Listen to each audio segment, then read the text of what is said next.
السلام علیکم ورحمۃ اللہ وبرکاتہ۔ الحمدللہ کفا وسلام علی عبادہ الذین اصطفی اما بعد۔ برادران اسلام، کسی کی طرف جھوٹی باتیں منسوب کرنا یا کسی کے بارے میں ایسی باتیں کہنا جو اس میں نہ پائی جاتی ہوں، اسے شریعت کی اصطلاح میں افترا، بہتان اور الزام تراشی کہا جاتا ہے۔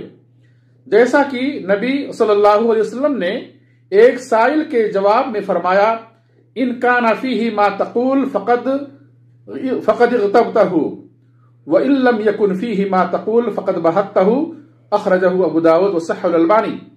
جو کچھ تم کہہ رہے ہو، اگر وہ کمی اس کے اندر پائی جا رہی ہے تو تم نے اس کی غیبت کی، اور اگر وہ کمی اس کے اندر نہیں پائی جا رہی ہے تو تم نے اس پر بہتان گڑھا۔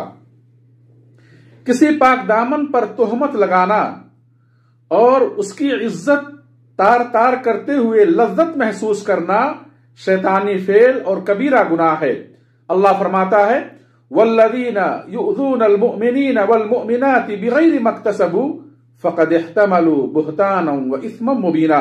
سورہ احزاب آیت نمبر 59۔ جو مومن مردوں اور مومنہ عورتوں کو ان کے نہ کیے ہوئے گناہوں پر ستاتے ہیں، وہ اپنے سر بہتان اور صریح گناہ لیتے ہیں۔ بہتان تراشی یہ کوئی معمولی جرم نہیں۔ اللہ فرماتا ہے، وَتَحْسَبُونَهُ هَيِّنًا وَهُوَ عِندَ اللَّهِ عَظِيمٌ۔ سورہ نور آیت نمبر 15، کہ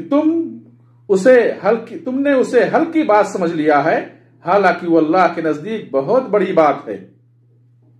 افطرا پردازی اور الزام تراشی سے قلق و اضطراب، دل شکنی، ایذا رسانی ہوتی ہے، حسد و اختلاف کا ماحول پیدا ہوتا ہے اور سماج میں اس کے غلط اثرات مرتب ہوتے ہیں۔ اسی بنا پر بہتان تراشی کو ان 5 گناہوں میں شمار کیا گیا جن کا کفارہ کوئی عمل نہیں بن سکتا، جیسا کہ مسند احمد کی روایت ہے اور البانی رحمہ اللہ نے اسے حسن کہا ہے۔ بہتان تراشی پر دنیاوی سزا بتلاتے ہوئے اللہ فرماتا ہے، والذین یرمون المحصنات ثم لم يأتوا بأربعة شهداء فاجلدوهم 80 جلدة ولا تقبلوا لهم شهادة أبدا وأولئك هم الفاسقون۔ سورہ نور آیت نمبر 4، کہ جو لوگ پاک دامن عورتوں پر تہمت لگاتے ہیں اور پھر 4 گواہ نہیں لاتے تو انہیں 80 درے مارو، ان کی گواہی کبھی قبول نہ کرنا، اور وہ فاسق ہیں۔ افطرا پرداز، الزام تراش دراصل اپنا تقوی، طہارت اور پاکیزگی ظاہر کرنا چاہتا ہے، اپنے عیوب پر پردہ ڈالنے کی کوشش کرتا ہے، دوسروں کو ذلیل کر کے خود باعزت بننا چاہتا ہے۔ اسے نہیں معلوم کہ عزت و ذلت کا مالک اللہ ہے۔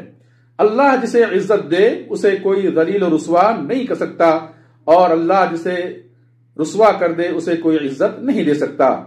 بہتان تراش یہ بات بھول جاتا ہے کہ کسی مسلمان کو بے ستر کرنے والا ایک دن خود بے ستر ہو جائے گا، دوسروں کے عیوب تلاش کرنے والا رسوا ہوگا، خواہ وہ اپنے گھر میں بند ہو جائے۔ حدیث آپ فرماتے ہیں، فَإِنَّهُ مَن تَتَبَّعَ عَوْرَةَ أَخِيهِ الْمُسْلِمِ تَتَبَّعَ اللَّهُ عَوْرَتَهُ وَمَن تَتَبَّعَ اللَّهُ عَوْرَتَهُ يَفْضَحُهُ وَلَوْ فِي جَوْفِ رَحْلِهِ۔ رواہ الترمذی۔ کہ جو اپنے مسلمان بھائی کے عیب کو تلاش کرتا ہے، اللہ اس کا عیب تلاش کرتا ہے، اور اللہ جس کا عیب تلاش کرے گا اسے رسوا کر دے گا، خواہ وہ اپنے گھر میں ہو۔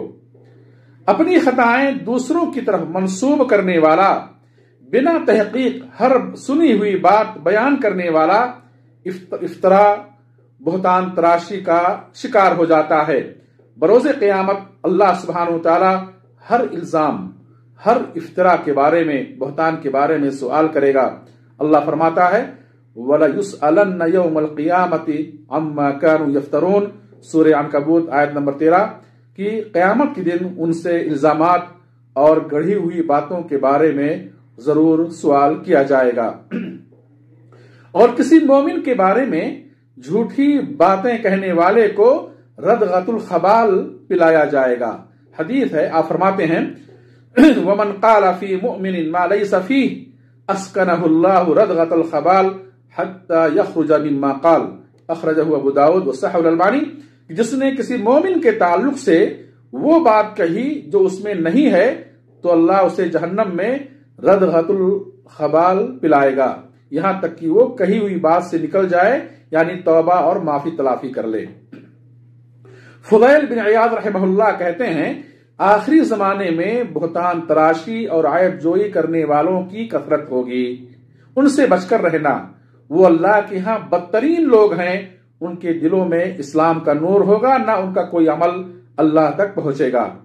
اللہ اور رسول کی طرف جھوٹی باتیں منسوب کرنا، دین میں ملاوٹ کرنا، حرام کو حلال، حلال کو حرام کہنا، جائز کو ناجائز، ناجائز کو جائز کہنا، دراصل اللہ اور رسول پر بہتان گڑھنا ہے۔ یہ منافقین کی صفت ہے۔ یہ جرم دین میں بہتان، یہ اسلام کی شبیہ کو بگاڑ دیتا ہے، اور یہ بات متحقق ہے کہ افطرا پرداز کبھی کامیاب نہیں ہو سکتا۔ اللہ فرماتا ہے قل ان الذین یفترون علی اللہ الکذب لا یفلحون، سورہ یونس آیت نمبر 69۔ کہہ دو کہ جو لوگ اللہ پر افطرا کرتے ہیں، دین میں جھوٹ بولتے ہیں، وہ کبھی فلاح نہیں پا سکتے۔